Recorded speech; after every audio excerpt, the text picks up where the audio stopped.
Segunda carta de Pedro, capítulo 1.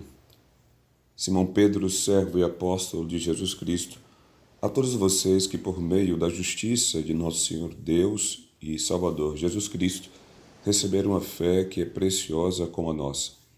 Que a graça e a paz aumentem cada vez mais pelo grande conhecimento de Deus e de Jesus Cristo, o nosso Senhor.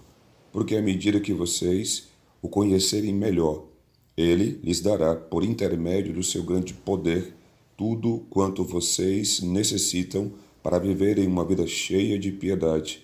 Ele nos chamou a sermos participantes da sua própria glória e virtude. E, por esse mesmo grandioso poder, Ele nos concedeu todas as suas ricas e maravilhosas promessas para nos salvar da imoralidade e dos desejos deste mundo e fazer-nos participantes da natureza divina. Por isso, vocês precisam acrescentar à sua fé a virtude, o conhecimento, ao conhecimento o domínio próprio, ao domínio próprio a perseverança, à perseverança a piedade, à piedade a amizade cristã e à amizade cristã o amor. Quanto mais seguirem nesse caminho, tanto mais vocês ficarão fortes espiritualmente e se tornarão frutíferos e úteis no pleno conhecimento do nosso Senhor Jesus Cristo. Mas qualquer um que deixar de seguir estes complementos da fé enxerga só o que está perto e se esquece de que Deus o libertou da velha vida de pecado. Portanto, queridos irmãos, trabalhem com ardor para provar que vocês estão realmente entre aqueles que Deus chamou e escolheu, e assim vocês nunca abandonarão a fé. E Deus abrirá as portas do céu para que vocês entrem no reino eterno do nosso Senhor e Salvador Jesus Cristo. Meu plano é continuar a relembrar-lhes estas coisas, embora vocês já as saibam e estejam realmente firmados na verdade. Enquanto isso, enquanto ainda estiver aqui na terra, no tabernáculo deste corpo, pretendo continuar lembrando-lhes destas coisas. O Senhor Jesus Cristo, porém, mostrou-me que os meus dias aqui na terra já estão contados e que em breve deixarei este tabernáculo. Espero gravar estas coisas tão claramente em vocês que se lembrarão delas muito tempo depois da minha partida. Porque não temos contado fábulas a vocês quando lhes explicamos o poder do nosso Senhor Jesus Cristo e da sua vinda. Nossos próprios olhos viram o esplendor da sua majestade, pois ele recebeu honra e glória da parte de Deus, seu Pai, quando pela suprema glória lhe foi dirigida a voz dizendo: "Este é o meu Filho muito amado, em quem me agrada." Nós mesmos ouvimos essa voz vinda dos céus, onde estávamos com ele no Monte Sagrado. Portanto, nós vimos e tivemos a prova de que tudo quanto os profetas disseram cumpriu-se. Vocês farão bem em prestar toda a atenção a tudo o que eles escreveram, como luzes que brilham em lugares escuros, até que o dia clareie e a estrela que anuncia uma nova manhã brilhe em seus corações. Acima de tudo, saibam que nenhuma profecia da Escritura jamais foi inventada pelo próprio profeta, porque jamais uma profecia veio da vontade humana. Foi o Espírito Santo quem lhes concedeu mensagens verdadeiras da parte de Deus. Capítulo 2. No passado, também havia falsos profetas no meio do povo, tal como haverá falsos mestres entre vocês. Esses contarão com habilidade as suas mentiras sobre Deus, até mesmo voltando-se contra o seu próprio Senhor que os comprou. Porém, o fim deles será repentino e terrível. Muitos seguirão seus ensinos morais, e por causa deles, Cristo e o seu caminho serão escarnecidos. Esses mestres, em sua ganância, dirão qualquer coisa para se apossarem do dinheiro de vocês. Mas Deus já os condenou há muito tempo e a destruição deles está a caminho. Porque Deus não poupou nem os anjos que pecaram, mas os lançou no inferno, acorrentados em abismos escuros até o dia do juízo. E ele não poupou nenhuma das pessoas que viveram nos tempos antigos antes do dilúvio, com exceção de Noé, o único homem que falava a favor de Deus, e a sua família de 7 pessoas. Naquela ocasião, Deus destruiu completamente o mundo inteiro de homens ímpios por meio do dilúvio. Mais tarde, ele transformou as cidades de Sodoma e Gomorra em monтões de cinza e as fez desaparecer da terra, pondo-as como exemplo para que todos os ímpios no futuro recordem e temam. Mas, ao mesmo tempo, o Senhor resgatou Ló de Sodoma, porque ele era um homem justo, aflito com a tremenda maldade que via por toda parte ao redor dele. Pois, vivendo entre eles, dia a dia, aquele justo vivia muito agoniado ao ver e ouvir as coisas más que eles faziam. Assim também, o Senhor pode salvar os piedosos das aflições que os rodeiam e castigar os ímpios até que chegue o dia do juízo final.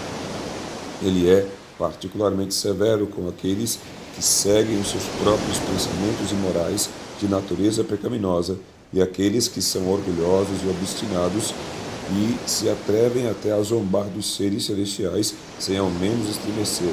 Todavia os anjos do céu, que permanecem na própria presença do Senhor e são muito maiores em poder e em força do que estes falsos mestres, nunca falam de maneira insultuosa contra aqueles seres.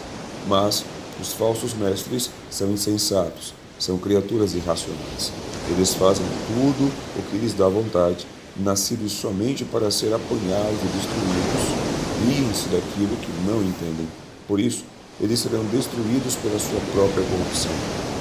Essa é a retribuição que estes mestres terão pela sua própria injustiça, pois eles vivem dia a dia em prazeres pecaminosos. São uma vergonha e uma mancha no meio de vocês, e os enganam vivendo em pecado repugnante enquanto juntam-se a vocês em suas festas fraternais como se fossem homens sinceros. Eles têm os olhos cheios de adultério e são insaciáveis no pecado. Exercitam-se em ser gananciosos, filhos malditos. Desviaram-se do caminho e perderam-se como Balaão, filho de Beor, que se deixou levar pelo amor ao dinheiro que poderia ganhar fazendo mal. Porém, Balaão foi impedido em seu procedimento louco, quando a sua jumenta, um animal mudo, lhe falou com voz humana, recriminou e repreendeu as loucuras do profeta. Esses homens são tão inúteis quanto fontes d'água que secaram, prometendo muito e não dando nada. São inconstantes como nuvens levadas por ventos tempestuosos. Estão condenados aos abismos eternos das trevas. Eles se gabam orgulhosamente dos seus pecados e de suas conquistas e se utilizam da imoralidade como isca para atrair de volta ao pecado aqueles que acabaram de livrar-se dessa vida pecaminosa.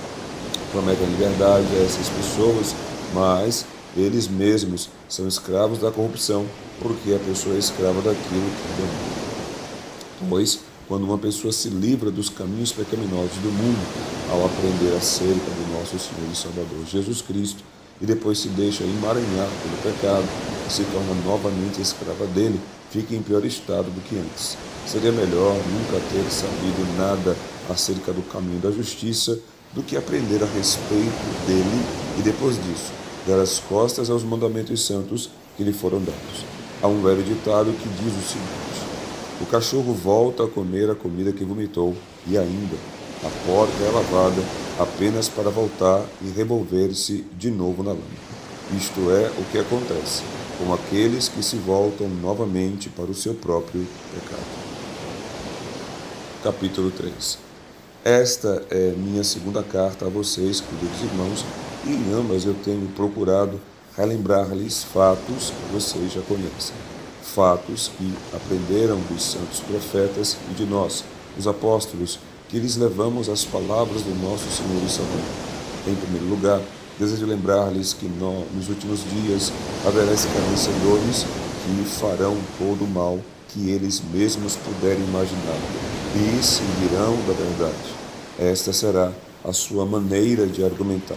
Jesus prometeu voltar, não foi? Então, onde está ele? Ele não virá nunca. Ora, até onde qualquer um pode lembrar-se, tudo tem permanecido exatamente como era desde o primeiro dia da criação. Eles esquecem deliberadamente este fato. Deus, há muito tempo, fez os céus pela palavra da sua ordem e usou as águas para formar a terra e cercá-la. E, pela água, Deus destruiu o mundo com um poderoso dilúvio, e Deus ordenou que a terra e os céus fossem reservados para o fogo guardado para o dia do juízo, quando todos os homens ímpios perecerão. Mas não se esqueçam disto, queridos amigos. Para o Senhor, um dia é como 1000 anos, e 1000 anos como um dia. Ele não está sendo vagaroso com a sua volta prometida, embora por vezes pareça assim.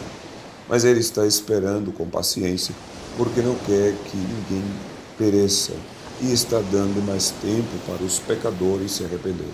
O dia do Senhor virá com toda a certeza, tão inesperadamente como um ladrão. Então os céus desaparecerão, com um terrível estrondo, os corpos celestes serão consumidos pelo fogo, e a terra e tudo quanto está nela serão queimados. E assim, já que tudo ao nosso redor se derreterá, que vidas santas e piedosas nós devemos viver.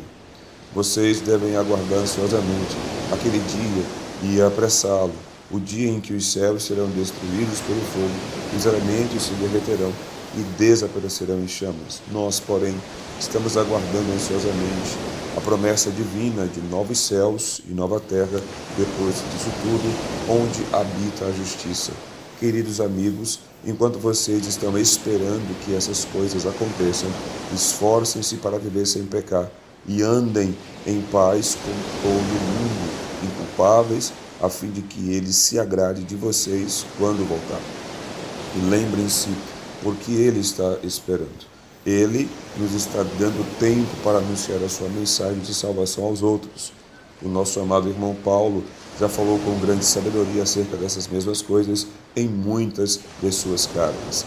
Algumas explicações dele não são fáceis de entender, e há pessoas instáveis e ignorantes que sempre estão buscando alguma interpretação fora do comum. Elas torcem as cartas dele de todos os lados, dando um significado completamente diferente daquilo que ele queria dizer, tal como fazem com as outras partes das Escrituras. Mas o resultado será a ruína deles. Eu estou advertindo vocês de antemão, queridos irmãos, para que possam vigiar e não ser levados pelos erros desses homens maus, a fim de que vocês mesmos não sejam confundidos também e caiam, mas cresçam em força espiritual e conheçam melhor o nosso Senhor e Salvador Jesus Cristo. A Ele seja a glória, tanto agora como eternamente. Amém.